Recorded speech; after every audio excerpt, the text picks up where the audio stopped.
حضرت مولا علی شیر خدا کرم اللہ تعالی وجہ الکریم کو نبی پاک صلی اللہ علیہ وسلم نے نا 2 سواروں کے ساتھ بھیجا، تلواریں دے کے، فرمایا تمہیں نا مقام خاخ پر ایک خاتون ملے گی جو ایک خط لے کے جا رہی ہے قریش مکہ کے نام مدینے سے، تو اس کے پاس سے تمہیں وہ خط ملے گا تو وہ خط لے کے آؤ۔ حضرت مولا علی شیر خدا کرم اللہ تعالی وجہ الکریم 2 صحابہ کے ساتھ وہاں پہنچ گئے، اس خاتون کو اسی مقام پہ پا لیا جہاں نبی پاک نے بتایا تھا۔ اب سفر میں یہ طے نہیں ہوتا کہ کہاں ملاقات ہوگی، طے نہیں ہوتا، لیکن حضور نے طے کر کے بتایا، فرمایا مقام خاخ پہ ملے گی۔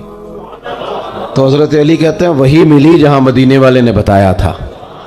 ابھی تک لوگوں کو حضور کے علم شریف کی دلیلیں نہیں مل رہی، جہاں بتایا تھا وہیں عورت ملی۔ تو حضرت علی کہنے لگے وہ خط لا، کہنے لگی کون سا خط؟ کوئی شے نہیں۔ اب اس کا جو تھیلا تھا سامان والا وہ تلاش کیا، گھوڑے یا اونٹ پر سوار تھی، ساری تلاشی لی، جو اس کے پاس چیزیں تھی وہ ساری اس سے دیکھ لی، خط ملا کوئی نہیں۔ اب ایک صحابی بیچ میں سے کہنے لگے علی پتہ نہیں اب یہ خط کہاں چھوڑ رہی ہے، کیا معاملہ ہے، تو اب کیا کریں، یہ خاتون بھی ہے۔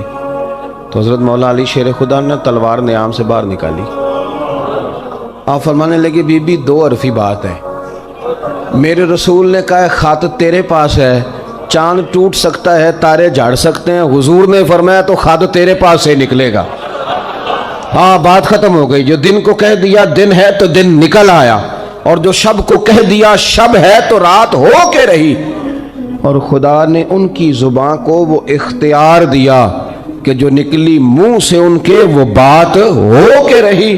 خط تیرے پاس ہے تو تو نے دینا ہے، اب یہ بتا تو نے کیسے دینا ہے تیرے پاس، بتا کس طرح دے گی۔ جب اس نے مولا کائنات کی بات سنی اور شیر کے شیروں والے تیور دیکھے تو اس نے اپنے بال کھولے اور خط نکال کے دے دیا، کہنے لگے یہ خط ہے۔ حضرت مولا علی نے اس صحابہ کی طرف دیکھا اور فرمانے لگے دیکھا میرے محبوب کے غلاموں خوش ہو جاؤ، حضور کی زبان نور سے جو نکلتا ہے حق اور سچ ہی نکلتا ہے۔ اپنی طبیعت کے اندر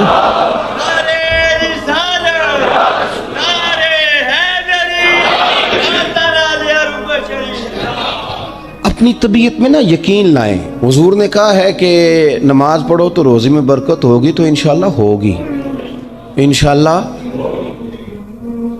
تو پھر اذان کے ٹائم دکان بند کرنی ہے، نماز سے چھٹی نہیں کرنی، تو مسجد آنا ہے۔ دیکھیں ہمیں زینت دی گئی ہے داڑھی کے ساتھ، تو اگر ہماری زینت داڑھی میں ہے تو پھر زینت داڑھی ہی میں ہے، پھر بغیر داڑھی کے۔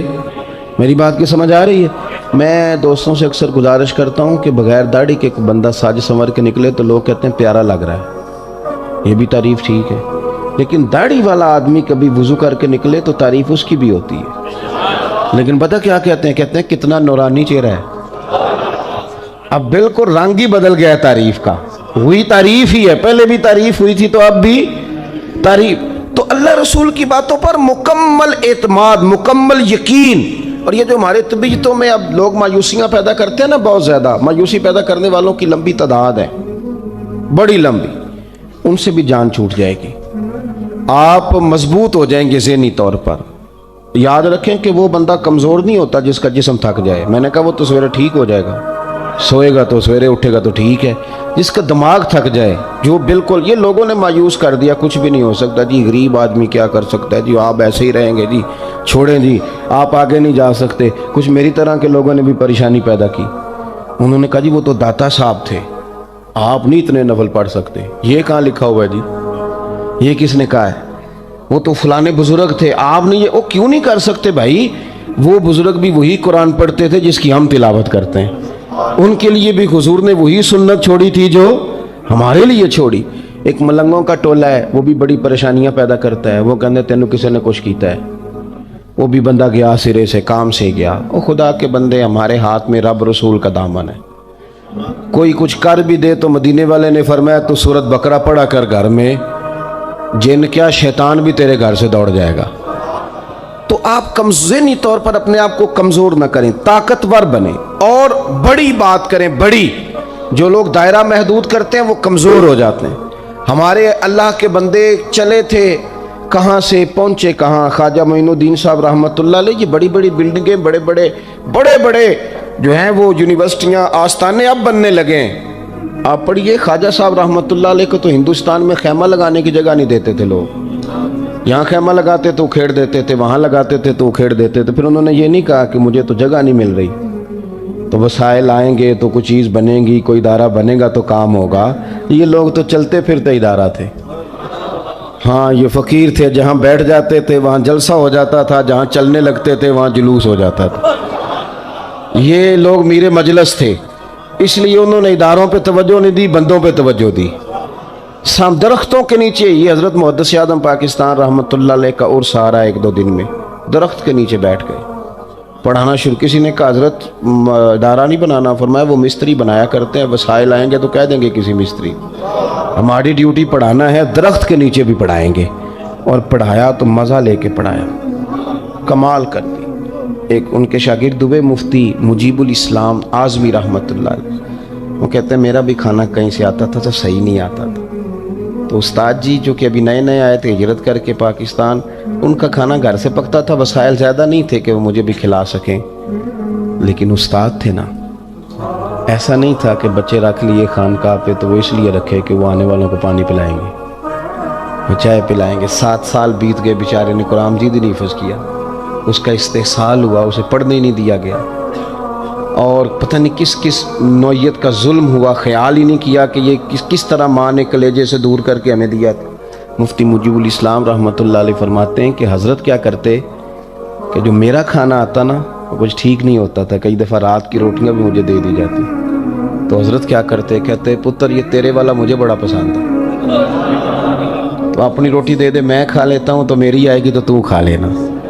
فرماتے میں حضرت جب میرا کھانا کھاتے تو میں رویا کرتا، میں روتا، اور جو اپنا کھانا آتا وہ مجھے دیتے. جب اس رنگ میں نا اگر کوئی شعیب آئے میسر، پھر شبانی سے کلیمی 2 قدم ہے. اللہ کرے کو مل جائے نا ایسا جو اس طرح پیار کرے تو بہت سارے لوگ نکھر کے سامنے آ جائیں گے. کیونکہ باتیں زیادہ نہیں کرنی، سمیٹنے کی طرف آتا ہوں. یقین مضبوط کریں، ایمان مضبوط. اور کچے لوگ جو آپ کا ذہن الجھاتے ہیں ان سے بچیں، جو ذہنوں میں افتراق پیدا کرتے ہیں ان سنگتوں صحبتوں سے بچیں. پھر فرمایا وَقَانُوا يَتَّقُونَ، وہ لوگ متقی ہوتے ہیں. تقوی کا معنی ہے محتاط زندگی گزارنا، بولنے میں بھی احتیاط کرنا، کھانے میں بھی احتیاط کرنا. یہ جو بہت زیادہ ماحول بن گیا نا غیر سنجیدگی کا، ہر آدمی بے تکلف ہونے کی کوشش کرتا ہے، ہر شخص ہنستا ہے، پھپتیاں ہیں، مذاق ہیں، دوستوں کی محافل کے اندر ایک دوسرے کے ساتھ لوگوں کا رویہ، اس سے پتہ کیا ہوا ہے، ہم غیر محتاط ہو گئے. اور مذاق جہاں بھی زیادہ بڑھتا ہے وہاں پھر آہستہ آہستہ اختلاف بھی بڑھ جاتا ہے، نفرت جو ہے وہ آگے بڑھتی. آپ خوش طبی ضرور کریں، یہ حضور سید عالم علیہ السلام کا طریقہ ہے، لیکن سنجیدہ اور محتاط زندگی گزاریں. اور اگر آپ بات بھی کریں تو وہ بھی سلیقے والی کریں، کیونکہ آپ نے جو بات کہہ دی وہ آ گئی باہر، اس کا دوبارہ واپس جانا ممکن نہیں ہوتا. محتاط زندگی. کھانے میں بھی احتیاط کریں، جتنا پیسہ ہم جمع کر رہے ہیں اتنا کھا کے مار نہیں سکیں گے. اللہ تبارک و تعالیٰ کے اپنے ذمہ کرم رزق رکھا ہے، احتیاط کے ساتھ، تقوی کے ساتھ، نظر کی احتیاط، پیٹ کی احتیاط، بولنے کی احتیاط. آپ محتاط زندگی گزاریں. ہمیں شوق ہے بلا لاگ تبصرے کرنے کا، تو کچھ ایسی باتیں کر بیٹھتے ہیں جن میں بعد میں ہمیں پچھتاوا ہوتا ہے، یہ کیوں کہہ دیا، یہ کیوں کر دی. محتاط رہیں.